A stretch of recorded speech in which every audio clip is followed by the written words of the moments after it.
तिच्या नावावर नसलेलं घर. गृहप्रवेशाचा दिवस होता. घरात गडबड, गोंधळ, हास्य, फुलांचा सुगंध, मंत्रोच्चार, सगळं अगदी परफेक्ट. नवीन फ्लॅट, मोठा हॉल, चमकणारे टाईल्स, भिंतीवर हलका क्रीम रंग, दरवाजाचा मोठा फुलांचा तोरण. सगळे पाहुणे कौतुक करत होते. वा, किती सुंदर घर घेतलं तुमच्या मुलानं. आजकाल एवढं मोठं घर घेणं म्हणजे सोपी गोष्ट नाही बरं का.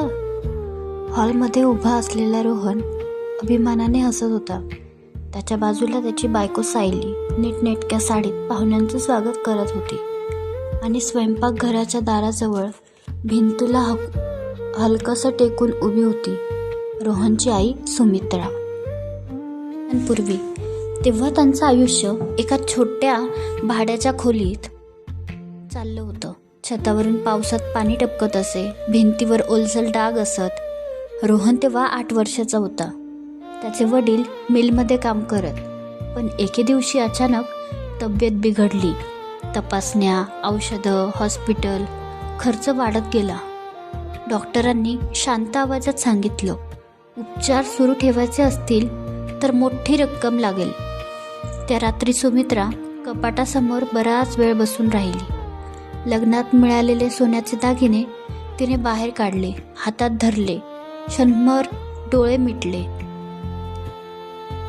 पतीने म्हटलं, हे विकू नकोस, भविष्यासाठी ठेव. ती त्यांच्याकडे बघून म्हणाली, माझं भविष्य आहे. आणि तो म्हणजेच रोहन. तिनं झोपलेल्या रोहनकडे पाहिले. दुसऱ्या दिवशी दागिने गेले, पैसे आले, उपचार सुरू राहिले, पण नियतीने साथ दिली नाही. रोहन 10 वर्षाचा असताना त्याचे वडील गेले. त्या दिवसानंतर सुमित्राच्या आयुष्यात एक ध्येयाभोवती फिरू लागलं. ते म्हणजे रोहनचं भविष्य. सकाळी 5 वाजता उठणं, इतरांच्या घरची भांडी घासणं, दुपारी शिवणकाम, संध्याकाळी लोकांच्या डब्यांसाठी पोळ्या लाटणं. रात्री उशिरा थकून भागून ती बसायची, पण रोहनच्या अभ्यासासाठी दिवा नेहमी पेटता ठेवायची. एक दिवस रोहन म्हणाला, आई, मला इंजिनियर व्हायचं आहे. क्षणभर तिच्या चेहऱ्यावर चिंता उमटली. फी, कॉलेज, राहण्याचा खर्च सगळं डोळ्यासमोर आलं. पण ती हसली. होशील, तू फक्त अभ्यास कर. त्याच रात्री तिनं जुनी बचत मोडली, काही कर्ज घेतलं, अजून जास्त कामं स्वीकारली. रोहन शिकत राहिला, पास झाला, नोकरी लागली. त्या दिवशी सुमित्राने देवासमोर हात जोडले. देवा, आता याचं आयुष्य सुखात जाऊ. काही वर्षांनी रोहन म्हणाला, आई, आता आपलं स्वतःचं घर घ्यायचं. तिच्या डोळ्यात चमक आली. ती म्हणाली, हो, भाड्याच्या घरात आयुष्य गेलं, आता तुझ्या घरात राहाय. बँकेत फॉर्म भरताना अधिकारी म्हणाला, घर कोणाच्या नावावर? रोहन म्हणाला, माझ्या. सुमित्रा शांत बसली. अधिकारी पुढे म्हणाला, डाऊन पेमेंट. रोहन थोडा गोंधळला. सुमित्रानं आपल्या बॅगेतून एक लिफाफा काढला. 3 वर्षांपासून ती साठवत होती. शिवणकामाचे पैसे, डब्यांचे पैसे, थोडीफार बचत, हे आहेत. अधिकाऱ्याने फॉर्म पुढे केला. मॅडम, तुम्ही गॅरंटर म्हणून साईन करा. तिनं न बोलता सही केली. तिनं एकदाही विचारलं नाही, माझं नाव का नाही. तिला फक्त एवढंच हवं होतं, मुलाचं घर. गृहप्रवेशाच्या दिवशी पूजा सुरू झाली. पंडित म्हणाले, घरमालक पुढे या. रोहन आणि सायली पुढे गेले. आई, तू पाहुण्यांना बघ, किचनमध्ये लक्ष दे. सुमित्रा थोडीशी थांबली, पण काही बोलली नाही. तेवढ्यात एक जुनी शेजारीण आली. अगं सुमित्रा, आठवतंय पहिली EMI भरताना तू किती रडली होतीस, म्हणाली होतीस, माझ्या मुलाचं घर आहे हे. हॉलमध्ये शांतता पसरली. रोहनचं लक्ष त्या शब्दांवर अडलं.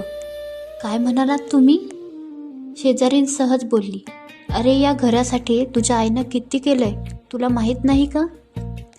रोहनच्या चेहऱ्यावर गोंधळ. तो थेट किचनमध्ये गेला. आई, हे खरं आहे का? सुमित्रा हसली. घर तुझं आहे ना, बस झालं. पण EMI, डाऊन पेमेंट? ती शांतपणे म्हणाली. आईचं कर्तव्य असतं. रोहनच्या डोळ्यात पाणी आलं. त्याच्या डोळ्यांसमोर सगळे प्रसंग झरकन गेले. आईचे फाटलेले हात, रात्री उशिरापर्यंत शिवणकाम, कधीच स्वतःसाठी काही न मागणं. तो परत हॉलमध्ये आला. पूजा थांबवा. सगळे चकित झाले. रोहनने सगळ्यांसमोर सांगितलं, हे घर माझ्या आईचं आहे. तिच्या त्यागाशिवाय हे शक्य नव्हतं. ली अवाक झाली. रोहन पुढे म्हणाला, जिच्या पैशांनी, जिच्या श्रमांनी हे घर उभं आहे, तिचं नाव नसेल तर हे घर अपूर्ण आहे. दुसऱ्याच दिवशी कागदपत्र बदलली. नवीन नेमप्लेट बसवली गेली. सुमित्रा निवास. सुमित्रा बाल्कनीत उभी राहून ते नाव बघत होती. तिच्या डोळ्यातून अश्रू ओघळले. ती हलक्या आवाजात म्हणाली, मला नाव नको होतं, मला फक्त तू सुखात हवा होतास. रोहन तिच्या मागे उभा राहिला. आई, घर तुझ्या नावावर असो वा नसो, माझं सगळं तुझंच आहे. संध्याकाळचा वारा हलका वाहत होता. त्या घरात आज खरंच घरपण आलं होतं. कारण आईच्या नावावर नसलेलं घर घर असू शकतं, पण त्यात मायेचा श्वास नसतो. आणि ज्या घरावर आईचं नाव असतं तिथे आशीर्वाद कायमचा राहतो.